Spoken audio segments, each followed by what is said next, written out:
आज के समय में हम सब भगवान की कथा सुन रहे हैं। हर जगह आज भगवान की कथा हो रही है, हर गली में, हर मोहल्ले में, हर क्षेत्र में भगवान की कथा हो रही है। लेकिन हम केवल कथा सुनते हैं, बस उस कथा को हम कभी उस कथा पर मनन नहीं करते हैं, कभी उस कथा का हम चिंतन नहीं करते हैं। कथा तब लाभ देगी जब तक हम उस कथा को अपने हृदय में ना उतारें, एकाग्रचित्त होकर के भगवान की कथा सुने। जो आज के समय में हम लोग एक जाति प्रथा में बंधे हुए हैं, जाति सूत्र में बंधे हुए हैं, तो ये जाति प्रथा हमने दूर करनी है। क्योंकि इस संसार में देखिए सब भगवान के अंश हैं, सब भगवान ने सबको जन्म दिया है। आज के समय में जो हम ये बेटा बेटी में अंतर करते हैं प्यारे, ये सबसे एक मान लो आप आज के समय में हमारे समाज में बेटियों को लोग जन्म ही नहीं लेने दे रहे हैं, गर्भ में ही उन बेटियों को मार दे रहे हैं। और बेटे सबको चाहिए महाराज। बोले बेटे से क्या करेगा? बोला इससे हमारा वंश चलेगा। सज्जनों एक बात याद रखना, जितनी ही भूमिका एक वंश को चलाने में एक बेटे की है, उतनी भूमिका एक बेटी की भी है। केवल कल के दिन में सब बेटे ही पैदा करने लगे, बेटियों को सब मार दे तो क्या वंश चल सकता है? बेटा तो केवल एक वंश को तारता है माताओं, बेटियां तो 3 वंशों का उद्धार कर देती हैं, पिता के वंश का, माता के वंश का और पति के वंश का। जो सुयोग्य बेटियां हैं, इन सुयोग्य बेटियों को संस्कार दो। एक सुयोग्य बेटी अगर हमारे घर में होती है तो सुयोग्य बेटी के होने से हम सबका कल्याण होता है। आज के समय में हम जो ये मतभेद करते हैं कि बेटा है तो बेटी को अच्छी शिक्षा दो, बेटी है बेटी को पढ़ाओ ही मत। सर्वाधिक शिक्षित करना है तो बेटियों को करो, क्योंकि जब एक शिक्षित बेटी जब किसी परिवार में प्रवेश होती है तो वह परिवार को बना देती है, और एक अशिक्षित बेटी अगर किसी परिवार में प्रवेश होती है तो उस परिवार को तोड़ देती है। सज्जनों आपने सुना होगा कि एक बेटा 10 वर्ष, 20 वर्ष, 25 वर्ष, 30 वर्ष, 35 वर्ष अपने भाइयों के साथ, अपनी माता पिता के साथ बड़े प्रेम से रहता है, और जैसे ही उस बेटे का विवाह होता है, उस बेटे के जीवन में एक अशिक्षित बेटी चली जाती है और उसी समय वह बेटी उस परिवार को तोड़ देती है। शिक्षित करो बेटियों को। ये मतभेद, ऐसा कुछ भाव मत रखो कि ये बेटा है ये बेटी है। आज के समय में जो हमारे समाज में एक दहेज प्रथा ये चल रही है, इन बहन का एक प्रश्न था, जरा विचार करो। एक पिता एक बेटी को पालता है, उस बेटी को शिक्षित करता है, और शिक्षित करने के पश्चात फिर वह उस बेटी का विवाह करता है महाराज। अपने हृदय का एक टुकड़ा वह आपको सौंपता है। और कई लोग आज के समय में ऐसी दहेज प्रथा के कारणवश इन स्त्रियों पर अत्याचार करते हैं। महाराज जरा विचार करो इन बेटियों के जीवन में, इनका अपना क्या है महाराज? हैं? जब ये छोटी होती हैं तो पिता के नाम से जानी जाती हैं कि ये उसकी बेटी है। इनका विवाह होता है तो पति के नाम से जानी जाती हैं कि ये उनकी पत्नी है। बच्चे होते हैं तो बच्चों के नाम से जानी जाती है, उनकी माँ है। बेटियों का चरित्र बड़ा दिव्य है महाराज। लोग कहते हैं बेटे तो केवल भाग्य से होते हैं। जिनके घर में बेटे होते हैं ना, समझ लो उनका भाग्य है कि उनके घर में बेटे हैं। लेकिन बेटियां महाराज सौभाग्य से होती हैं। जिनके घर में बेटियां होती है, समझ लो कि हम सौभाग्यशाली हैं। और वास्तविक जीवन वही है महाराज, जिस घर में वास्तविक एक सदगृहस्थ जीवन वही है जो कन्यादान करे, अपनी कन्या का दान करे। लेकिन हम लोग आज इतने कठोर हो चुके हैं कि इन बेटियों को हम जन्म नहीं लेने देते, गर्भ में ही इनको मार देते हैं। फिर तो महाराज जब नवरात्रि विराम होती है, नवमी को हम कन्याएं ढूंढते हैं। फिर कहां से लाओगे कन्या जब गर्भ में ही मार दोगे तो? इसलिए अंतर मत समझो, सबको जीने का अधिकार है। भगवान ने इस संसार में सबको भेजा है, सबकी व्यवस्था बना करके भेजा है। देखो बेटा बेटी में कोई अंतर नहीं है। भगवान ने अगर तुम्हारे घर बेटी बना करके भेजी है तो उसकी भी भगवान ने व्यवस्था बनाई है। बेटा बना करके भेजा है तो उसकी भी व्यवस्था बनाई है। बेटा तो कल के दिन साथ दे ना दे महाराज कोई पता नहीं, लेकिन सुयोग्य बेटी जब होती वो हमेशा साथ देती है। तो ये जो दहेज प्रथा की जो परंपरा है आज के समय में, इससे हम सबको दूर बचना चाहिए, दूर होना चाहिए और एक अच्छा जीवन जीना चाहिए। इसी के साथ अपनी कथा को आज यहाँ पर विराम करते हैं। कल भगवान की बड़ी दिव्य सी कथाएं और परसों फिर यह कथा विराम होते हैं। इन्होंने लिखा है, माँ बेटी के रिश्ते पर प्रकाश डालें।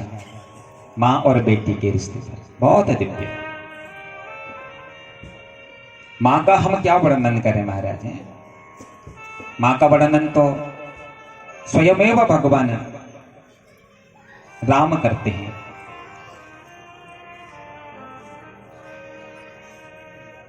इस संसार में वह व्यक्ति बड़ा खुशनसीब होता है जिसके पास मां होती है, क्योंकि मां समर्पण का प्रतीक है। सब कुछ छोड़ करके वह निस्वार्थ भाव से अपने बच्चे का पालन करती है, पोषण करती है। वह निस्वार्थ प्रेमी है मां। पिता का तो एक प्रकार का कोई स्वार्थ होता है महाराज बच्चे के प्रति, लेकिन माता निस्वार्थ प्रेमी होती है।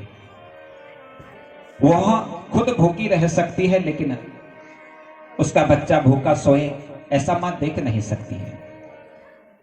जीवन में सबका ऋण चुकाया जाता है, लेकिन मां का ऋण कोई चुका नहीं सकता। एक बार एक पुत्र ने अपनी मां से कहा, मां मेरा मन कर रहा है कि मैं तेरा ऋण चुकाऊं।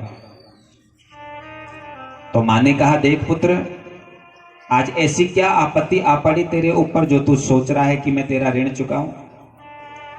लेकिन पुत्र ने बार बार जब प्रयास किया तो मां ने पुत्र से कहा कि पुत्र आज रात में तू मेरे साथ सो जा। और पुत्र जब रात में मां के साथ सोता है तो जैसे ही पुत्र को नींद आती है तो मां उस पुत्र को उठाती है और कहती है, जा करके पानी लेकर के आ, मुझको प्यास लगी है। बेटा पानी का गिलास लेकर के आता है और मां थोड़ा पानी पीती है, थोड़ा बिस्तर में फेंक देती है। पुत्र कहता, मां देख तूने पानी बिस्तर में फेंक दिया। तो मां कहती है, ठीक है चल थोड़ा इधर इधर खिसक जा, देख यहां पर सूखा सूखा सा है। 3-4 बार जब मां उस जल को बिस्तर में फेंकती है तो तब पुत्र को थोड़ा क्रोध आ जाता है। तो मां कहती है, पुत्र तो मेरा ऋण चुकाने के लिए बात कर रहा था ना, तू कह रहा था कि मैं तेरा कर्ज चुकाऊं। अरे एक रात तो मेरे साथ सो नहीं पाया। तुझे याद है पुत्र, जब तू छोटा बच्चा था ना तो न जाने तो कितने दिन बिस्तर को गीला कर देता था, लेकिन मैं कभी ये नहीं कहती थी बेटा तूने बिस्तर गीला किया, हमेशा तुझे सूखे में सुलाती रही। और तू कहता कि आज मैं तेरा ऋण चुकाऊं। तो प्यारे मां तो एक अमोल धरोहर है हमारे जीवन की। खुश नसीब होता है वह इंसान जिसके घर में मां होती है। मां प्रेम की मूर्ति है, मां करुणा की मूर्ति है, मां त्याग की मूर्ति है। जीवन में सारे ऋण चुकाए जा सकते हैं सज्जनों, लेकिन माता और पिता का ऋण नहीं चुकाया जाता। हमें भूख लगी होती है तो भोजन हमको हमारा पड़ोसी भी दे देता है। हमें वस्त्र की आवश्यकता होती है, वस्त्र हमें हमारा पड़ोसी भी दे देता है। लेकिन जब हमको जन्म लेना होता है, जन्म तो केवल हमारे माता पिता हमको देते हैं। जरा विचार करो सज्जनों इस मां के चरित्र पर। अपने एक पुत्र को, अपने बच्चों को कितने प्रेम से पालती है।